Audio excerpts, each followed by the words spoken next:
안녕하십니까. 거액자산 양성 대한민국 최고의 전문가 토마토 투자 클럽 최도원 전문가입니다. 배워야 산다 시간입니다. 오늘 또 지난주에 이어서 투자 습관, 성공적인 투자 습관에 대해서 강의해 드리겠습니다.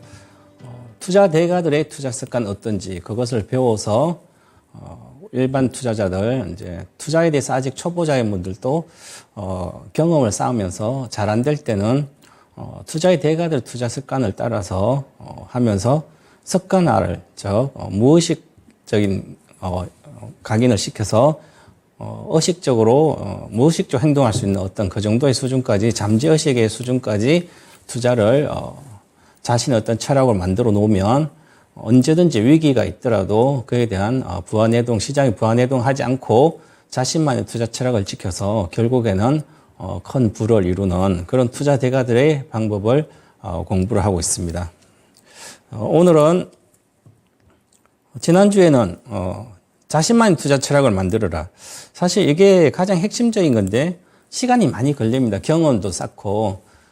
그런데 자신만의 투자 철학을 만들기가 잘 안 되는 것이 눈앞에 있는 돈 때문에 나는 이제 어떤 기준을 세우고 목표를 세우고 공부를 하고 해도 계속 흔들립니다. 시세에 자유로운 투자자는 없습니다.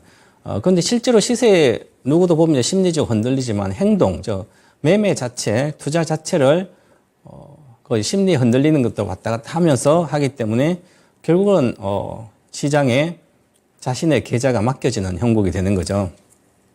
그래서 투자 철학이 확실한 분들이 투자 대가들이죠. 그래서 투자 철학을 확실히 만드는 게 중요합니다. 여러분들은 나는 어떤 투자 철학을 갖고 있을까? 이렇게 하면 어떤 분들은 나한테 돈을 먹게 해주는, 즉 매수해서 매도했을 때 이익이 나는 주식이 우량주다. 이런 생각을 갖고 있는 분도 있고요. 나는 차트가 맞더라. 그럼 차트로 하는 분도 있고요. 어떤 분들은 나는 지식도 짧고 잘 모르니까 나는 잘 아는 주식만 하겠다. 그래서 나는 잘 모르니까 나는 대한민국 1등주만 하겠다. 그래서 삼성전자만 하신 분도 계시고, 나는 우리나라는 어떻게 될지 모르니까 지정학적 리스크가 있으니까 나는 미국 주식을 하겠다. 미국은 망하지 않겠지. 그래서 미국의 1등주 애플이나 아마존이라든지 과거의 알파벳부터 이런 것만 하는 분도 계시고, 여러 가지 자신이 믿는 어떤 그걸 갖고 있습니다. 투자에 대해서 자신이 확고하고 믿는 게 바로 철학이죠. 그 철학을 갖고 있는 분들은 한 10년도 안 걸려서 이미 부자가 되고 있습니다.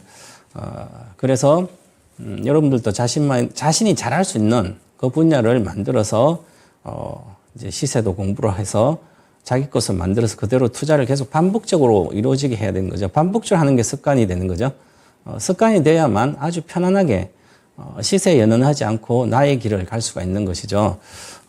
그렇다면 오늘은 리스크를 피하자. 리스크를 피하자는 말이 제일 많은 관심을 갖고 있습니다. 투자자는 대다수 손해보기를 싫어하는 거죠. 손해보기를 싫어하기 때문에 손해라는 개념 자체도 평가손을 손해라고 인식하는 분도 있고요. 실제로 매각했을 때, 매수했다가 매도했을 때 그에 대해서 손실이 보는 걸 손실이라는 생각하는 분도 있고, 다양한 접근 생각을 갖고 있는 분이 많습니다. 그래서 이 리스크가 과연 뭔지 그에 대한 또 생각도 하면서 내가 리스크를 피할 수 있는 방법이 있으면 최대한 해서 피할 수 있으면 피해야 되죠. 그래서 그런 거에 대해서 오늘은 공부를 하도록 하겠습니다. 자, 4강 리스크를 피하라. 자, 모든 수단을 동원하여 리스크를 피하라. 그래서 우리가 이제 예를 들어서 삼성전자를 샀으면 삼성전자를 과거에 21년도 고점이다. 96,800원이 고점인데 96,000원에 내가 샀습니다. 만약에. 거기서 거래 급등하고 급등한 날 내가 올인해 버렸습니다. 1억까지 1억을 다 샀습니다. 우리나라 1등주인데 나는 장기적으로 이 회사는 계속 85년도 저가 대비해서 1,400배나 올랐습니다. 그때까지. 1,400배 올랐으니까 앞으로 나도 뭐 한 10년, 20년 갖고 가면 최소한 뭐 10배나 몇 배 먹겠지. 그래서 올인을 다 했습니다. 그랬으면 그 다음에 리스크를 피할 수 있는, 이렇게 생각해서 정말 10년, 20년을 갖고 간다면 리스크를 피한 거죠. 피하죠, 당연히. 지금은 96,800원, 지금은 65,000원, 66,000원 왔으니까 아직도 손해겠지만 21년도 1월 달에 사서 2년 동안 손해나 있겠지만 그래도 나는 10년, 20년 보고 정말 그렇게 보고 생각하고 사고 지금도 갖고 있으면 손해는 아닌 거 평가손이죠. 그럼 아직 리스크가 현실화된 건 아닙니다. 보기에 따라서는 손해인데 그래서 어떤 생각을 갖고 하는지 다른 거죠.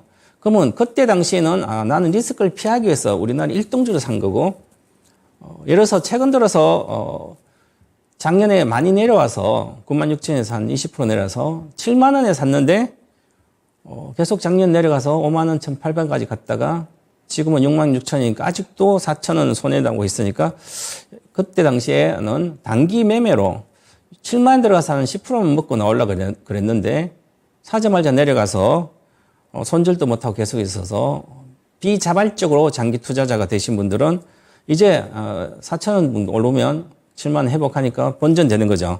그럼 이때 팔면 리스크는 회피하는 거죠. 물론 손해는 안 났으니까. 근데 작년에 그게 아니라 삼성전 7만 원 사지 않고 그냥 채권만 사놔도 1년 동안 거의 이자만 5% 정도 받을 수 있었습니다. 은행에 1년 예금만 들어도.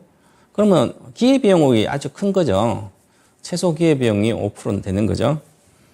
그래서 어떤 식으로 생각해서 이 리스크를 해서 하는지를 중요한 거죠. 그래서 조지 소로스는 제가 이번 이 강의에서는 투자 습관, 조지 소로스와 워런 버핏에 대한 투자 습관을 공부를 시키고 있는 거죠. 조지 소로스와 워런 버핏은 완전히 다릅니다. 조지 소로스는 적극적으로 리스크를 해치를 하고 피하고요. 워런 버핏은 처음부터 들어갈 때 리스크를 떠안지 않습니다. 그리고 갖고 있는 주식도 장기적으로 리스크가 있다면 현금화하는 거죠. 그래서 좀 다릅니다. 그죠? 그래서 보시면, 조지 소로스는 금융시장에서 살아남는다는 것은 자신의 투자를 처리할 수 있음을 의미한다. 워런 버핏도 잘못 사면 팔죠? 과거 우리나라 포스코를 사가지고 40만 대 많이 사서 내려왔습니다. 포스코를 손절했습니다. 그럼 워런 버핏은 처음부터 포스코 살 때는 손해 안 날 거라 리스크 없다고 샀는데 실제로는 리스크가 있었던 거죠. 그러면 판 거죠. 근데 과거에, 코카콜라 산 거는 비중도 높은데 아직도 갖고 있고 18년도에 1% 정도밖에 비중을 안 줄였습니다. 리스크가 없다는 거죠, 아직까지. 그래서 어떻게 생각하는지 다른 거죠. 그래서 조지 소로스는 철회를 잘못됐을 때 처리한다. 그러면 조지 소로스는 실제로 매수 선물과 현물을 롱숏하고 여러 가지 다양한 포지션 구축해서 하기 때문에 적극적으로 리스크를 피하려고 했는데 포지션 구축은 그게 틀렸을 때는 빠져 손절하고 나오는 거죠. 워런 버핏도 손절을 하고 나옵니다, 물론. 근데 그 손절은 좀 다른 거죠, 의미가.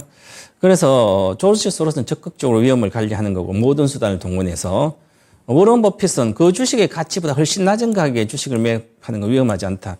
그래서 이렇게 해서 위험을 피하는 거죠. 원래 가치보다 많이 싸졌을 때 그것을 매입해서 사서 가지고 있으면 시간은 구애받지 않으니까 어느 정도 시간이 지나면 적정 주가를 찾아갈 것이다. 그러면 적정 주가 찾아갔을 때 팔면 되지 않냐. 그러면 처음부터 살 때 위험을 감수하지 않는 거죠. 그래서 주식의 가치보다 훨씬 낮은 가격의 주식을 매입. 이게 바로 일명 가치 투자죠. 벤자민 그레이엄, 워런 버핏 아버지가 하는 방법이고요. 거기보다 더 발전된 장기 투자 방법이 워런 버핏입니다.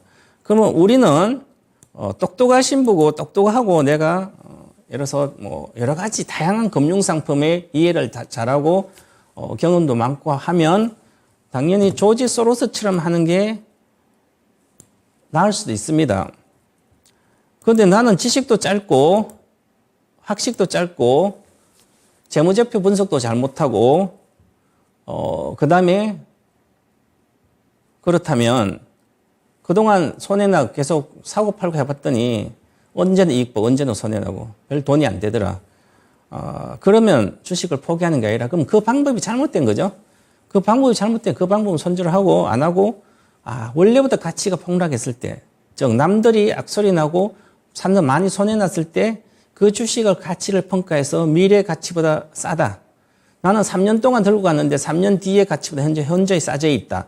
그러면 지금 사는 게죠. 뭐 지금 사가지고 있으면 3년 안에 그 가치까지 회복하면 그때 팔면 엄청난 리스크를 떠안지 않고 주식에 리스크 떠안지 않고 엄청난 돈을 벌 수 있는 거죠. 바로 워런 버핏처럼 하는 게 가장 좋은 방법일 수가 있습니다. 그래서 나는 어떤 방법을 할지 계속 경험을 쌓고 나면 자신의 투자 철학을 만들어야 됩니다. 자, 모든 수단을 통한 리스크를 피하라. 그랬으면 자, 투자의 대가들은 자신의 자본을 절대 잃지 않는다는 이게 첫 번째 목표고요. 첫 번째 습관의 결과로 자연스럽게 리스크를 피할 수 있는 거죠. 첫 번째 습관은 절대 돈을 잃지 않는다는 거예요. 워런 버핏은 첫 번째도 돈을 잃지 않고 두 번째는 첫 번째 원칙 지켜내고 두 번째 돈을 잃지 않고 세 번째 돈을 잃지 않는 겁니다. 돈을 잃지 않는다고 그러니까 주식 초보자들은 대다수가 평가손을 보지 않는다는 얘기를 생각하고 있죠. 그런데 워런 버핏은 평가 손실도 많이 봅니다. 내가 팔 때는 정말 이익이 많이 보고 파는 거지. 그래서 주식을 사자마자 바로 올라간다면 좋겠지만 그러지 않는 경우도 많기 때문에 차티스트나 여러 가지 관련된 걸 정확히 안다면 미래 주가 예측을 정확히 해서 현재 주가 정확히 안다면 최저가에 물론 살 수가 있겠죠. 그런 투자자는 세상에 없습니다. 투자 대가도 없고요. 그래서 돈을 잃지 않는 방법을 나는 강구하는 거죠. 제가 이제 과거에도 마찬가지로 늘 그렇게 이야기했는데요. 우리나라 주식 전체 주식 중에 40% 내외가 반도체 관련된 주식입니다. 그러면 전문가들뿐만 아니라 일반 투자자도 우리 전체 시장의 40%나 되는 게 반도체를 기반으로 하는데 먹고 사는데 반도체가 어떻게 공정 과정뿐만 아니라 어떤 식으로 시세가 형성이 되고 매출이 또 나오고 비즈니스 모델이 어떤지를 분석을 해봐야 되는 거죠. 그렇게 철저히 해놓고 그 다음에 처음 매크로 경기라든지 알고 나서 이제 투자 시점을 찾는 거죠. 그거를 모르면서 하는 것은 그냥 도박인 거죠. 그런데 대다수 물어보면 잘 몰라요. 반도체가 원료를 뭘로 하는지, 뭐 실리콘을 하는지, 뭘 하는지, 그다음 칩이 나올 때까지 어떤 과정을 거쳐 나오고, 거기에 장비가 어떤 게 들어가고, 전공정, 후공정이 어떻게 들어가고, 그리고 메모리 반도체와 비메모리 반도체 구분도 안 되고, 또한 비메모리 반도체도 여러 가지 종류가 있는데 아날로그 반도체가 맨날 구닥다리 반도체 같은 이런 생각도 하는 분도 있고요. 아날로그 반도체가 뭔지, 시스템 반도체가 뭔지, 메모리가 뭔지 모르면 그 주식을 안 해야 되는 거죠. 근데 하고 있잖아요. 그 모를 때는 가장 좋은 것은 아무것도 몰라요. 그죠? 그러면 우리나라 1등주인 삼성전자를 산다. 그러면 사놓고, 만약에 손해나면 가지고 있지만 내려가면 더 살 수 있는 여력을 갖고 아니면 올인했다 그러면, 투자 기간을 정해야 되는 거죠. 평가손은 날 수는 있으니까. 한 10년 만에 삼성전자 한 3배씩 올랐습니다, 기본. 그럼 앞으로도 51,800원 작년 기준으로 10년 안에 3배는 오르겠죠? 지금까지 그래왔던 게 앞으로는 안 그렇다는 보장이 어디 있습니까? 앞으로도 그럴 거예요. 그 확률이 더 높다는 거죠. 그렇기 때문에, 그러면 96,800에서 51,800 왔다 지금 66,000도니까, 9만 대는 언젠가 돌파하겠구나. 그 시간에 내가 구애받지 않는다면 충분히 나는 뭐 10년간 한 2배 정도 난다. 그러면, 100% 수익이면 1년에 10%잖아요? 그럼 은행 이자보다 훨씬, 적금보다 훨씬 낮죠? 채권상도 낮고. 그 정도가 된다면 여유자금은 그렇게 해도 되고요. 그러면서 공부를 해가지고 많은 공부가 돼서 하면 차트도 보고, 뭐 재무제표도 분석해보고, 반도체 공부하고 그러면 되죠. 그래서 그것은 이제, 초기에 정상적인 사고고요. 실제로는 그러지 않죠, 투자자들이. 그래서 대다수 투자자들은, 실패한 투자자들은, 원금을 잃지 않으려는 생각을 보다는 큰 리스크가 있어야만 큰 돈을 벌 수 있다. 즉, 하이 리스크, 하이 리턴.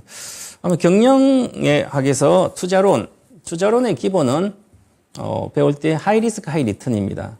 큰 수익을 보려면 큰 위험을 안는 게 당연한 거예요. 그죠? 그래서 어디 경영학도 전공 안 했는데 주식을 하면 큰 위험을 안고 큰 수익을 위해서 가는. 근데 위험을 생각하지 않고 큰 수익만 보는 거죠. 그래서 특히 우리, 경험이 없는 20, 30대 분들은 아마 비트코인이라든지 가상화폐, 가상화폐 하면 그냥 비트코인만 했다면 리스크가 그렇게 크지 않는데 1등주. 근데 비트코인 말고 별별별 뭐 김치 코인 같은 것뿐만 아니라 가격이 뛰면 그래도 적고 가격이 뛰면 거기에 막 매료돼서 사고 팔고 하다가 세월 다 갔죠. 비트코인 뭐 가상화폐를 한다면 2018년도 최소 아무리 늦어도 2018년도는 해야 되는 거죠. 했어야 되는 거죠. 2018년도가 2월 봄에 비트코인이 200만 원 정도 했습니다. 근데 2018년도 10월 가을에 11월 달에 2천만 원 갔거든요. 10배 올랐어요. 자, 10배 올랐으니까 사람들이 다 아는 거죠, 이제 그때는. 신문에도 많이 났어요. 신문만 열면 10배가 한 가상화폐 얘기가 있고 비트코인. 그때부터 가상화폐에 대한 얘기가 많이 나왔어요. 그러면 그동안 2년 동안 안 갔는데 코로나 전까지 19년, 20년 초까지 안 갔어요. 2천만 원짜리가 300만 원대까지, 400만 원대까지 내려왔거든요. 400만 원대 내외. 그래서 그러면 위에서 다 20, 30대 몰렸다. 20, 30대 몰렸죠, 만약에. 그럼 뭐 몰렸는데 내려 공부를 하다가 뭐 공부할 수 있는 근거가 잘 없지만 그래도 시세 공부 여러 가지 공부를 했다면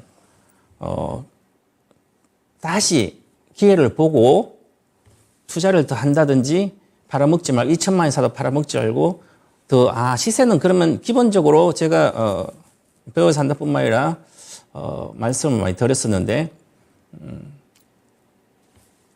새로운 어떤 산업의 수혜주들 1등 수혜주 그런 것은 결국은 인간이 하기 때문에 투자도 인간이 하기 때문에 새로운 산업의 수혜주 1등 수혜주는 새로운 산업이 탄생하면 기본적으로 그 주식은 최저가 기준으로 그 시대가 시작하기 전에 시작한 가격 대비 10배는 기본 갑니다.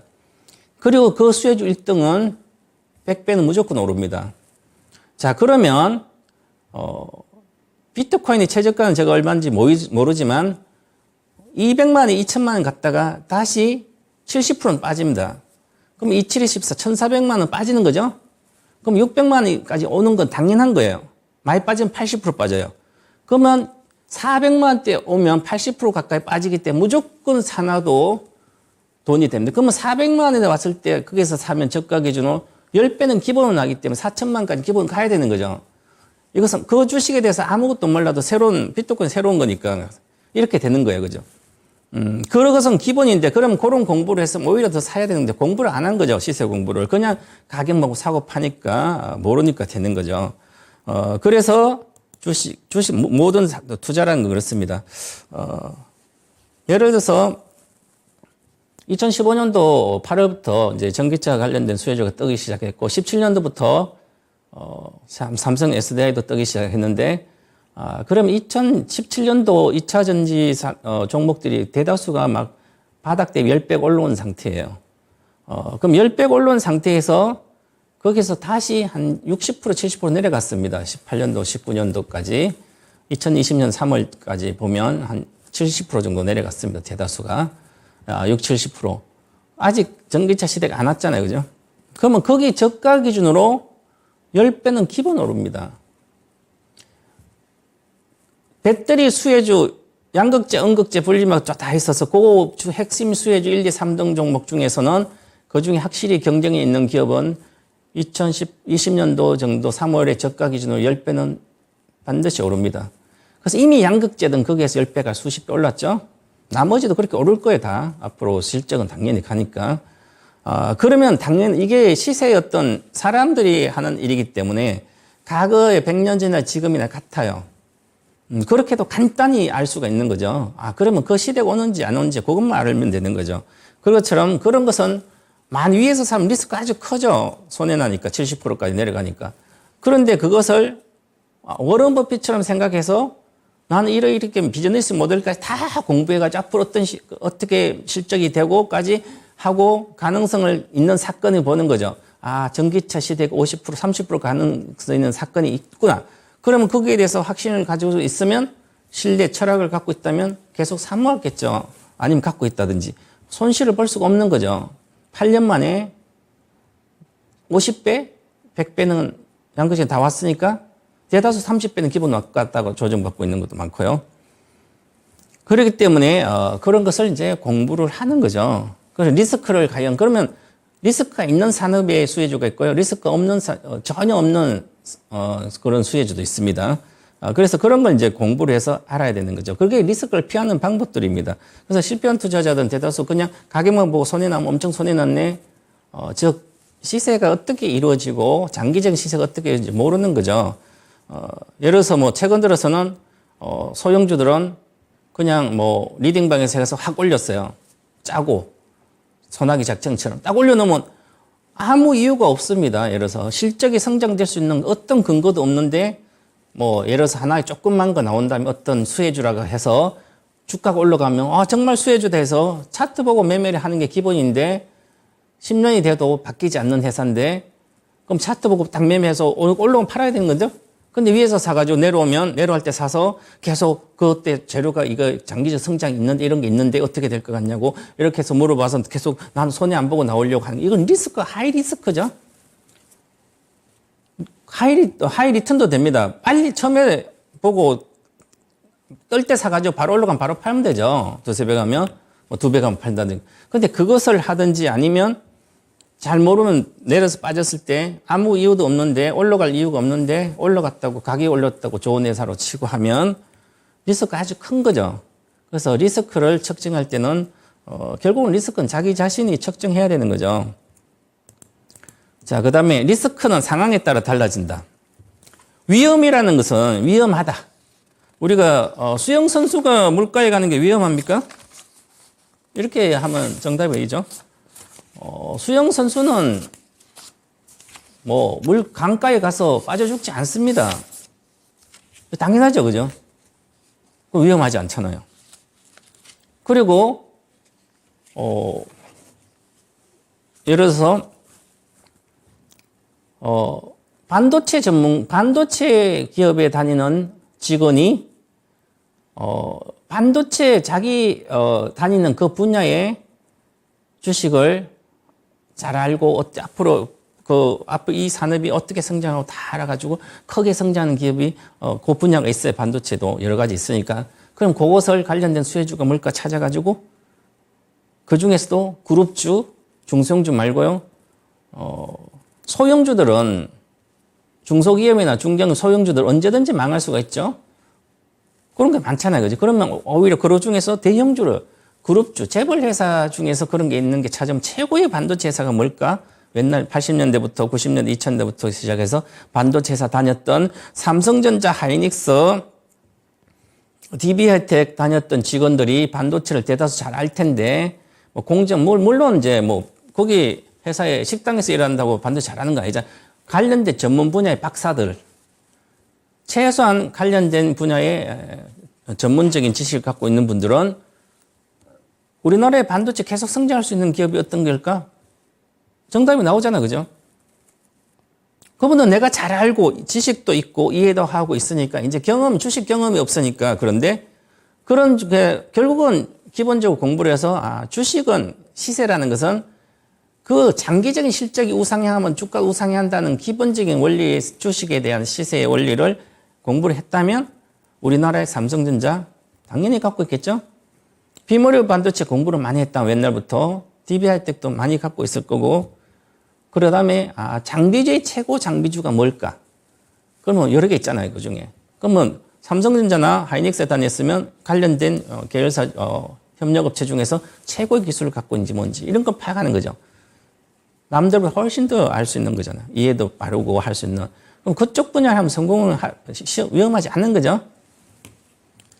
그래서 자신의 지식, 이해도, 경험, 그 다음에 능력 이렇게 관련되어 있어요. 위험이라는 것은 이 요소들, 지식과 이해라는 경험, 능력 이게 다 유기적으로 상이하지만 이게 유동적으로 이제 연관돼 가지고 투자에 대한 수익이 나는 거고 이걸 모를 때는 위험한 거죠.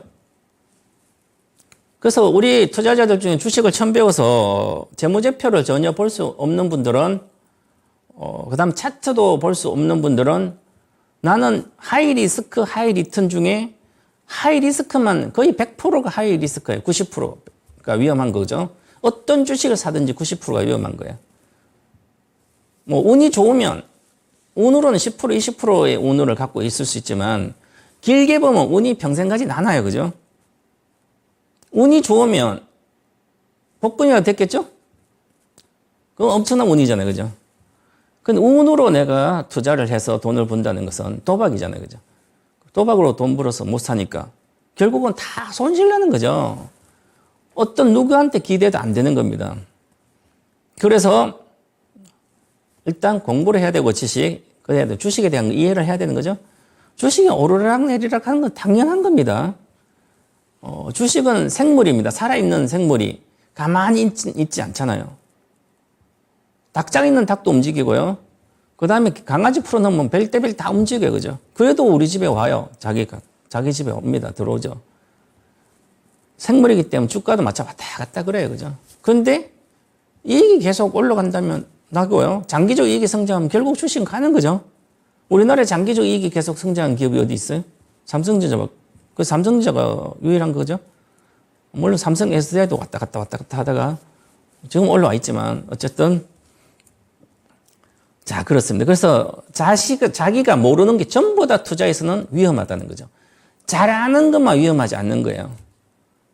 그래서 잘 아는 주식을 샀는데 예를 들어서 삼성전자를 샀는데 2013년도 갤럭시 S3가 나왔을 때 삼성전자 사가지고 많이 샀는데 150만, 액면분할 전에 150만, 140만, 고점 157만 찍고 내려갔는데 103만 원까지 3년간 내려가 있었습니다. 2016년부터 올라가기 시작했죠. 그러면 3년간 샀는데 내려갔어요. 그죠? 이 좋은 주식이 일동주 앞으로도 계속 성장하고 비밀 반도체 사업도 계속 하니까 앞으로 인공지능 시대도 오니까 빠졌는데 위험하다고 주가만 보고 위험하다 생각해서 3년 동안 안 가니까 손절한다든지 하고 다른 주식 오늘 가는 게 그거 간다든지 했던 사람과 거기다 계속 집중해서 3년 동안 집중해서 돈만 생기면 사놨다면 기본적으로 3배는 먹은 거죠. 400만 대 갔으니까 지금도 300만 대니까 리스크가 전혀 없는 거죠. 그래서 어떻게 하는지 자기 손에 달려 있는 겁니다. 그래서 자기가 이해도에 따라서 그래서 이 유동 사람에 따라 다른 거예요. 제가 반도체 주식 동호회사가 제가 반도체 주식을 산다는 것은 집중적으로 나 요거 한 종목만 이제 살 거야. 그러면 그 시점은 거의 맞출 수 있습니다. 저는 제가 21년도 초에 봄에 진단하면서도 반도체 주식은 기본적으로 디램 가격이 2023년도에는 반타작 난다. 반도체 수프 사이클이라 수탁 이야기하는 많은 사람들한테 저는 저 혼자 아니라고 그랬죠. 23년 반타작 나니까 반도체 주식은 건드리지도 말고. 그 다음에 반도체가 당연히 내려가면 IT는 당연히 내려가는 거죠. 21년도 이 고점부터. IT, 스마트폰 부품, IT 부품, 디지털 부품 전부 다 내려가게 돼 있습니다. 관련된 산업이잖아요. 전부 다. IT 산업에. 다들 내려와 있잖아요. 그죠? 그 중에서 확실한 기업이 있으면 올라가는 거죠. 아직도 하이닉스는 15만 원에서 9만 3천 원 되고 삼성전자도 9만 8천 원, 지금도 6만 원대죠. 대다수 그렇습니다. 그만큼 알고 해야 되는 거죠. 모르고 하면 자, 그래서 모든 수단을 통하여 리스크를 피하라. 리스크를 피한다고 내가 빨리 손절하고 빨리 이익 먹고 나오는 게 아니라 우리 투자자의 대다수들 분들은 이익이 나면 20, 30% 빨리 먹고 나와요. 그래서 다른 거 간다는 거죠.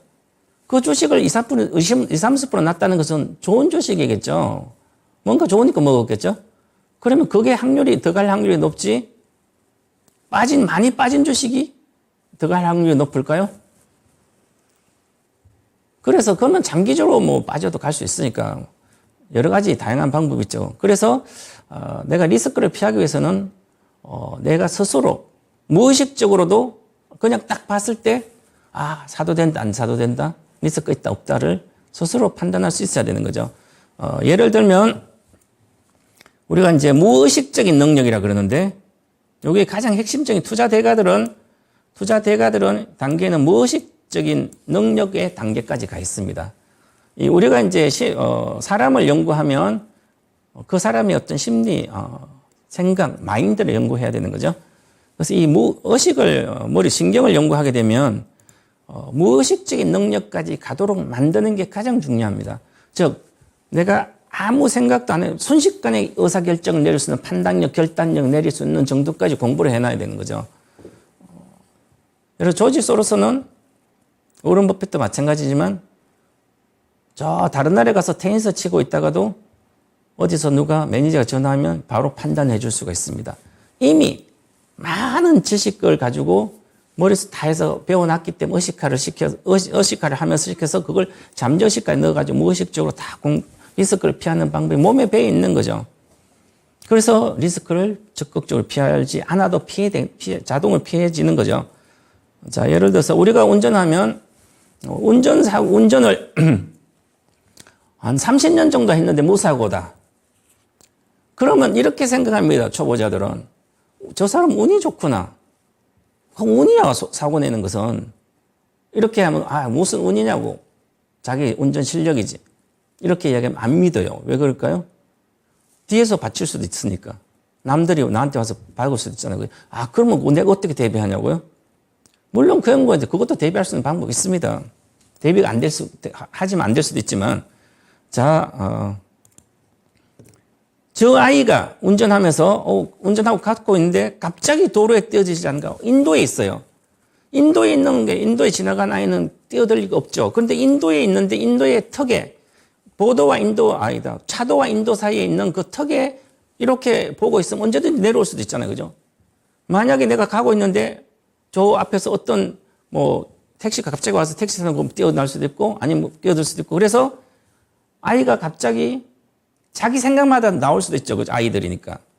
그러니까 우리가 어린이 보호구역이라든지 골목에 들어갔을 때 운전할 때는 반드시 20km나 낮게 가면 언제든지 누가 튀어나와도 내가 멈출 수 있는 정도의 그 정도의 생각을 갖고 운전하는 게 당연한 거죠. 이 당연한 걸 안 하니까 어린이 보호구역에서 사고를 내고 하는 거죠. 이거는 당연히 생각하고 운전하는 겁니다. 그러면 내가 어떻게 운전하면 초보자는 그래 어떻게 운전하면서 제가 뛰어나올지 옆차가 끼어들지 어떻게 알고 엄청 피곤할 것 같잖아요.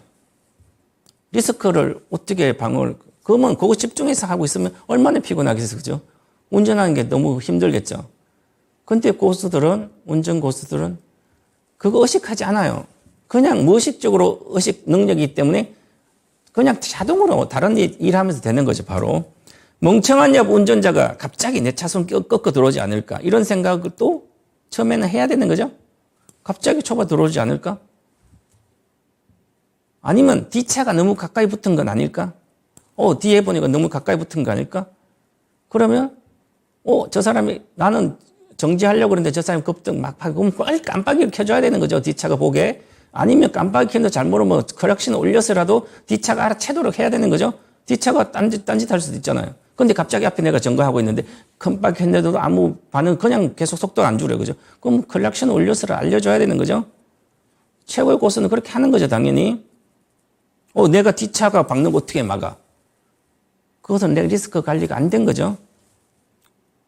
그래서 주로 내가 운전할 때 내가 뒷차한테 박히는 운전자들은 초보자들이에요, 대다수. 앞차 박는 사람도 초보자고. 요즘은 앞차를 바꿀 수 없어요, 사실은. 옛날 차나 그렇죠. 요즘 좋은 차들은 앞차 자동으로 쓰는데 앞차를 바꾸고 싶어도 못 바뀌어요. 요즘은 대형 트럭은 그런 센서가 장치가 돼 있어야만 나온다고 그러죠. 그 정도로. 자, 그리고 저 차가 저쪽 코너에서 멈췄을까?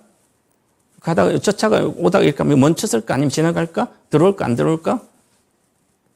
최근에 브레이크 검사를 밟았을까? 이런 생각도 하죠. 그죠? 설까? 안 설까? 그 다음에 이걸 처음에 운전 배울 때 이거 생각하지 않고 운전하신 분들은 사고 위험이 아주 높은 거죠. 아직도. 초보자인 거죠.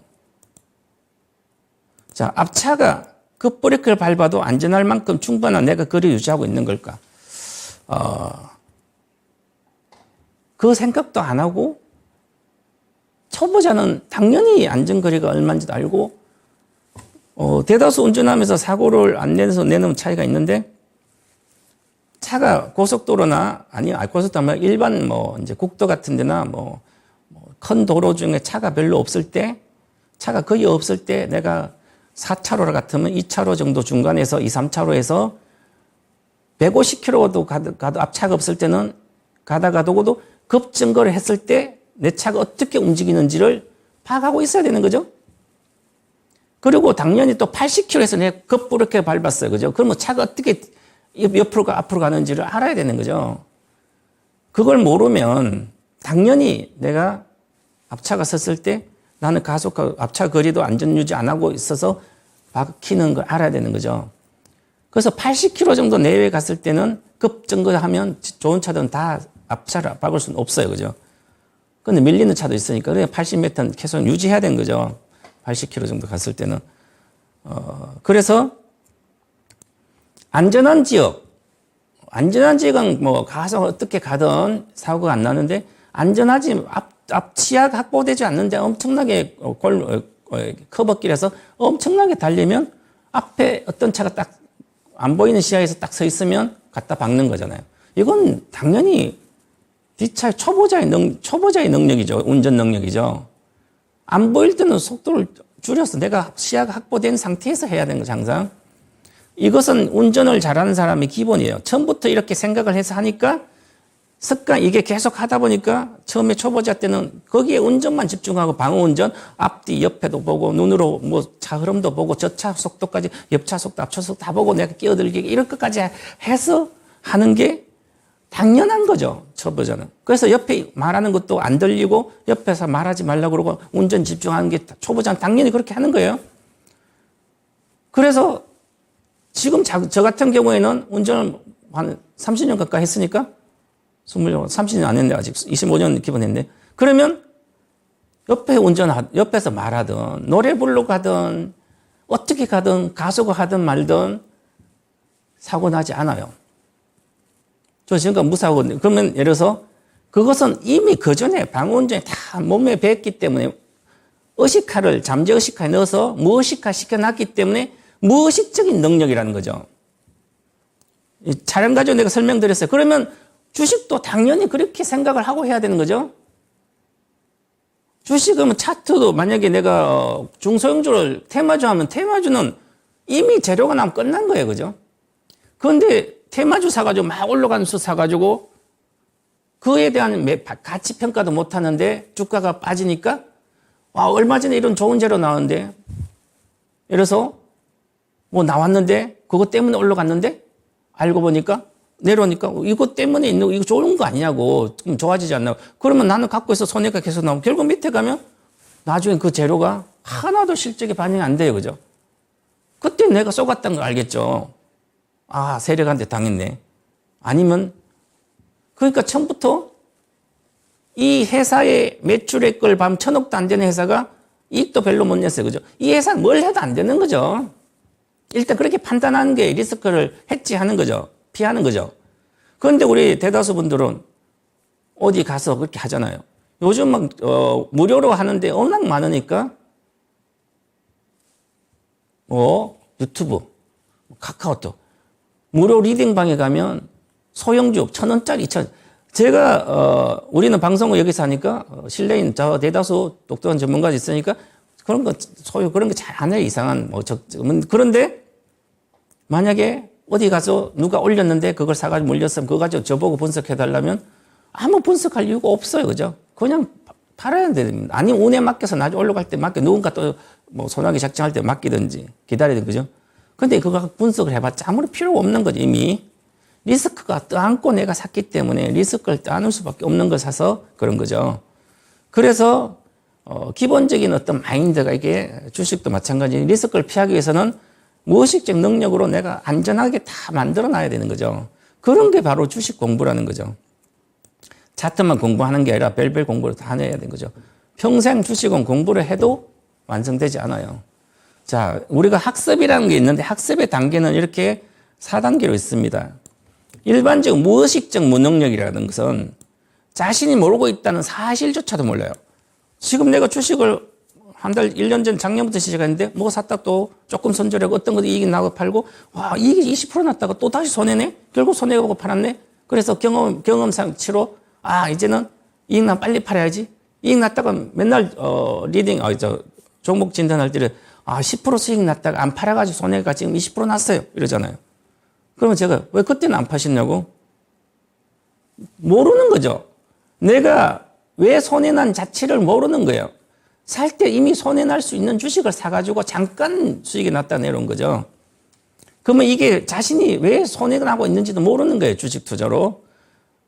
내가 또 모른다 사실조차도 모르기 때문에 이게 무의식적 무능력, 의식적 무능력이에요. 내가 주식을 잘 몰라서 손해 났다고 생각을 많이 이제 좀 경험이 있으면 아, 내가 주식을 재무제표로 하고 차트도 모르니까 손해를 났구나. 이 정도는 자신이 몰라서 손해 났다는 사실을 알아요. 그때 단계가 어느 정도로 이미 손해를 본 상태입니다. 무의식적인 무능력까지 가는 거죠. 그 다음에 의식적인 능력이라는 것은 재무제표도 공부하고 차트도 공부하고 뭐 여러 가지 경험을 많이 쌓아봤어요. 그죠? 그래서 나는 대다수 투자자 그래요. 나는 10년간 주식했는데 돈을 못 벌고 있어요. 근데 똑똑해요. 전문가만큼 알아. 그런데 돈이 안 되고 있어요. 그죠? 과거 이야기만 합니다. 나 그 얼마 전에는 엄청 벌었는데 21년도 내가 막 20년도부터 21년도 계좌가 따블이 났어요. 아, 그때 팔고 안 했어야 되는데 계속 하다 보니까 아니면 어떤 사람 때문에 손해 났다고 막 이렇게 하는 거죠. 그때는 이미 자신이 왜 손해는 아니면 내가 가만히 갖고 있지를 못해가지고 손해가 조금 나면 빨리 손절하고 나오고 다른 것도 하는데 원래 그럼 손해 나도 안 팔니까 이익 났을 때 팔면 되는데 그걸 못 기다려가지고 기다리지 못해가 나 손해 났다. 늘 그럽니다. 삼성전자도 지금 모고고든 80대 주식 항상 그러잖아요. 내가 그걸 갖고 있었다면 그때 1,000만 상가 갖고 있어 얼마나 돈이 됐는데 팔아먹어서. 그러면 지금까지 갖고 있는 사람은 계속 매년 이익이 났냐고요. 삼성전 기본 3년 동안 이익이 안 나, 고점기에 3년간 안 간 적이 숱하게 많아요. 단계별로 많습니다. 10년 동안 한 번은 3년 동안 안 갑니다, 주식이. 지금 2년 동안 안 가고 있잖아요. 2013, 14, 15년 3년 동안 빠졌어요. 150만에서 100만, 103만까지. 안 갔잖아요, 그죠? 근데 어느 날 103만 시작하고 280만 가는 거예요. 1년 만에. 이게 주식인데 기다리지 못하는 걸 스스로 알아요, 그죠? 근데 나는 안 해야 된다고 생각하는데 본전 때문에 계속하고 또 같은 일이 반복되는 거예요. 좋은 주식은 기다려야 되는데 미래 실적이 좋은 것은 반드시 올라가요. 그죠? 근데 그걸 못하는 거죠. 현재 시세를 보면서. 그래서 자신이 무엇을 알고 무엇을 모르는지 알아요. 그죠? 그래도 돈을 못 번 사람들은 안 바꾸는 거죠. 철저하게. 바꾸는 게 더 힘드니까 이미 습관이 됐어요. 의식적 능력까지 됐을 때 이미 습관이 돼서 못 바꿔요. 그죠? 3살부터 8살 간다고 못 바꿔요. 근데 반드시 바꿔야 됩니다. 내가 지금까지 중소형주 해서 안 됐으면 중소형주 안 하면 되고요. 테마주에서 결과적으로 손해보고 테마주 안 하면 되고요. 그 다음에 남들이 막 돈 벌을 때 주식하니까 안 되더라. 그럼 안 하면 되잖아, 그때는. 남들이 막 소리 나고 난리 났을 때, 와, 세계가 난리 나면 그때 들어와서 주식하면 무조건 벌잖아요. 그래서 뭔가 반대, 지금까지 안 됐던 거 다 버리고 새로운 거 하든지 해야 되는 거죠. 그래서 이제 무의식 능력이라는 것은 자신이 알고 있다는 사실을 알아야 되는 거죠. 나는 잘하는 거, 즉 내가 잘할 수 있는 것을 하는 거예요. 내가 진짜 잘하는 게 뭔지 알 수 있어요. 그죠? 그럼 나는 잘하는 거 하는 거예요. 저는 10년 안에 주식 10배 가는 것은 거의 맞춰요. 그럼 내가 잘하는 거예요. 그죠? 그래서 동방박사인데 그럼 나는 10년 뒤에 뭘가 10배 갈지를 알기 때문에 그러면 나는 그 다음에 능력은 그 주식을 사가지고 있다가 폭락하면 더 사가지고 10년 동안 많이 사서 10배 가면 팔면 되잖아요. 지금까지, 그죠? 이게 가장 잘하는 거. 이게 무의식적 능력 단계죠. 그럼 장기 투자는 이제 무의식 능력 단계 가서 다 찾는 사람 계속 찾는 거죠. 어느 날 단타한 사람 장기 투자 종목을 찾을 수는 없어요. 그죠? 그래서 요 단계까지 무의식 능력까지 가야 되는 거죠. 그 다음 리스크는 측정 가능하다. 투자 대가들은 모든 투자 결정 기준이 확실성과 불확실성의 차이예요. 그 관점으로 바라보는 거죠. 나는 차트로 매매해서 확실하게 먹을 수 있다. 그러면 차트로 매매하면 돼, 그죠? 난 차트로 계속 매매를 한 몇 달 동안 해봤더니, 차트대로 해봤더니 잘 안 되더라. 불확실한 거죠? 그럼 차트를 안 해야 되죠? 그럼 난 지금까지 삼성전자가 30% 이상 빠졌을 때 고점 대비, 전고점 대비 30% 빠졌을 때 사니까 1년만 기다리니까 돈이 되더라. 이거는, 그러면 지금까지 그래 됐으니까, 그러면 고점 대비 30% 빠질 때까지만 기다리면 되는 거예요, 삼성전자는. 지금까지 그래 왔습니다, 80년대부터. IMF 터질 때는 60% 빠졌고요. 2008년도도 한 사실 50%, 나머지는 거의 30% 빠지고 올라가요, 그죠? 그러면 38% 정도, 35% 빠지면 일단은 사는 거죠. 그 다음에 50% 이상 60% 빠지면 올인하는 거죠. 그게 그러면 확실하다. 이건 최고의 확실한 방법이죠. 리스크로 측정 가능하잖아요, 이렇게.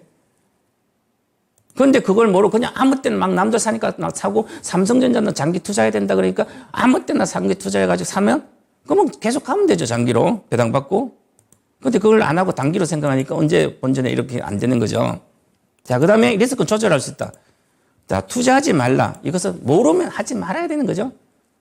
주식은 초보자가 다 모르잖아요. 그죠? 하지 말고 있다가. 그래도 하고 싶어요. 그죠? 그러면 방송에 여러 가지 보고, 저분이 계속 지나고는 잘 맞더라. 그러면 그분 걸 계속 듣고, 공부해보고, 한번 따라 해보기도 하고, 이렇게 되는 거죠. 근데 이 사람 같다, 저 사람 같다 하니까, 이 방법, 저 방법, 사람마다 투자 방법이 다 달라요. 리스크 측정도 다 다르고. 자, 그리고 리스크를 줄여라. 이 버핏슨 방법은 리스크를 줄이라는 것은 리스크가 없을 때, 즉 폭락했을 때 아니면 가치가 많이 싸졌을 때 사는 거죠. 그래서 300달러간 테슬라를 한 번도 안 샀는데 저 밑에서 100배 이상 오를 때까지 한 번도 안 했는데 300달러에서 100달러 오니까 반에 60% 정도 70% 빠지니까 그때 100달러 올 초에 많이 샀어요, 이제. 그래 올해 초에 샀을 때는 옛날에 안 사고 샀을 때는 앞으로 테슬라도 계속 실적이 증가되고 훌륭한 기업인이구나. 믿는 거죠. 분석해 보니까. 그래서 사는 거죠. 리스크가 줄여서 산 거죠. 그렇다고 안 빠진 거 아니죠. 자, 그 다음에 적극적 리스크를 관리할 이 소로스 방법이에요. 다우존스를 매수를 했다면 S&P 500을 종목 매수하면 선물로 매도를 쳐놓는다든지 이렇게 해서 적극적으로 해치하면 리스크를 방어를 하는 거죠.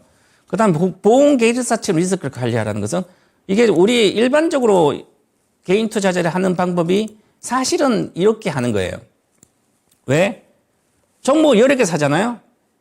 여러 개 사가지고 어떤 거 20% 먹고 어떤 거 20% 손해나고 어떤 거 50% 먹고 어떤 거 0% 손해나고 계좌는 한 50% 수익 나잖아요. 뭐요. 여러 종목 사가지고 평균적으로 이익이 나면 되니까 이 보험은 평균 수익보험료에서 평균 지급보험료 해서 평균 이상 나면 되는 거죠. 그래서 보험료도 결정되고 합니다. 평균 이상을 하면 된다. 이런 건데 저는 이 평균 이상 하는 방법을 아주 싫어합니다. 평균을 하려면 정말 똑똑해. 펀드 매니저는 평균밖에 조금 잘하는 거죠. 펀드 매니저 실력을 갖고 있어야만 평균 이상을 할 수 있습니다. 개인이 그 정도 아니잖아. 그러면 평균을 이하를 한다는 거죠. 이것은 합리적인 생각이죠. 그죠? 합리적인 결과입니다. 자, 그 다음에 한 기업의 청산 혹은 파산 가치보다 현저히 낮은 가격 그 기업을 매수한 것은 벤자민 그레임이 그렇게 합니다. 쌀 때 사는데. 그런데 중요한 것은 우리가 이렇게 가치 평가할 때 PR이 싸다. PR이 5배, PBR이 0.5배. 그러면 청산하면 1배니까 청산이 그럼 따블 먹을 수 있네. 그런데 그 기업, 대기업이 청산되냐고요. 망하지 않는데. 그럼 PBR은 가치가 없는 거죠. 돈을 막 빌려서 막 투자할 때는 자산 가치가 중요합니다. 요즘은 전기차 배터리 산업은 돈이 많아야 되는 거죠. 엄청나게 투자하고 있으니까. 그런데 투자할 데가 없는 기업은 돈이 많아도 필요 없는 거죠. 수익이 안 나는 거죠. 그래서 주식 싼 이유는 무슨 많아요. 후태기 산업, 무능한 경영진, 뛰어난 경쟁사가 들어오면 나는 죽어가는 거죠. 그래서 후태기 산업, 이미 시대 흐름에 맞지 않는 산업의 주식을 한 주도 사면 안 되고요. 무능한 경영진 지가 마음대로 주가 조작처럼 상하게 하고 이런 사람들, 그 다음에 돈만 보고 막 이제 유상만, 아무 이유도 없고 유상도 한다 그러고 제대로 성장도 뭐 유상만 하고 그러고 엄청난 획기적 기업이 들어오는데 그 분야, 그러면 그 기업도 다른 데 망하는 거죠. 이런 것은 아무리 싸도 사면 안 되는 거죠. 자, 보험 계리사 리스크 관리 방법 평균치 이상을 관리하는 거죠. 예를 들어서 주식 싼 이유 무슨 후태기 산업, 철강 산업. 철강 산업은 사야 될 이유가 지금 한 10년 동안 없었어요. 그죠? 작년부터는 우리 포스코홀딩스는 소재 산업으로 가니까 사야 될 이유가 생겼지만 그전에는 10년간 사야 될 이유가 없어요. 그죠? 이미 세태기 산업이었고요. 그렇잖아요. 그죠? 그래서 그렇고, 자, 그렇게 얘기합니다. 그 다음에 언제든지 결혼할 준비를 하고 있어라. 이 말은, 위험을 감수하더라도 괜찮다. 위험을 감수해야 할 때는 내 놈대로 하지 말고 어떤 시스템을 갖고 위험을 가져라. 그 다음에 내가 실패했다. 틀렸다고 생각할 때 언제든지 팔고 나오든 우선 나와서 살아남아라는 거죠. 그리고 시장과 자신의 시세에 의해서 막 손해났다고, 손절에 가서 손해났다고 막 감정 연관시키고 실패는 있으면 경험을 쌓은 거죠. 그 다음에 실패 안 하면 돼요. 같은 방법을. 누구도 실수할 수 있고 그렇습니다. 그래서 보면 이거 이제 과거에 예를 들면 언제든지 되돌아 나올 준비를 하고 있으라는 얘기는 손절처럼 할 수 있으면 해야 하고 나와라는 얘기죠. 잘못 샀을 때. 워런 버핏이 포스코 사서 손절했고 과거에 그 워런 버핏 살 때는 포스코 한 주도 사면 안 되는 시대에 산 거예요. 성장이 이제 뭐 저성장이 국면 빠졌는데 그걸 샀으니까 실패한 거예요. 그걸 빠져나왔잖아요. 그죠? 조지 소로스 사례를 들면 1987년 일본 도쿄 주식을 대량으로 매도하고 그 다음에 뉴욕 S&P 선물을 매입해서 있었어요. 매수해서. 그러면 경기가 나빠지면 일본이 안전하니까 일본이 안전한 국가였죠. 80년. 성장 안전한 국가인데 일본 주식은 안 빠지고 뉴욕 주식은 빠질 거라 생각해서 도쿄 주식은 빠지면 뉴욕 주식은 올라갈 거 생각하고 거꾸로 제가 매는데 그러면 뉴욕 주식 매입하고 일본이 폭락하고 유럽이 폭락하면 사람들이 미국 가서 사니까 미국 걸 사는 거죠. 그런데 결과는 어떻게 됐을까? 87년도 10월에 검은 금요일이 생겼습니다. 대폭락했습니다. 다우존스 지수가 22.6% 폭락했으면 대다수가 반타적이죠. 그런데 일본도 그러면 반타적도 나라가 내려가야 되는데 일본은 정부가 개입해가지고 주식을 방어해버렸습니다. 그러니까 이 퀀텀 펀드를 운영하고 있었는데 소로스 펀드가 그러면 매도 주식 안 내려가고 매수는 선물만 폭락했으니까 손해가 엄청 크잖아요. 그죠? 이거는 여기서 거꾸로 되면 서로 일본 내려가고 다우 올라갔으면 손해가 안 보잖아요. 그런데 거꾸로 이게 내가 포지션 구축한 가설이 털렸다는 거죠. 털리니까 퀀텀 펀드 주식을 매도하기 시작했습니다. 물론 이미 그때 퀀텀 주식 운영자가 바뀌었어요. 조지 소로스예요.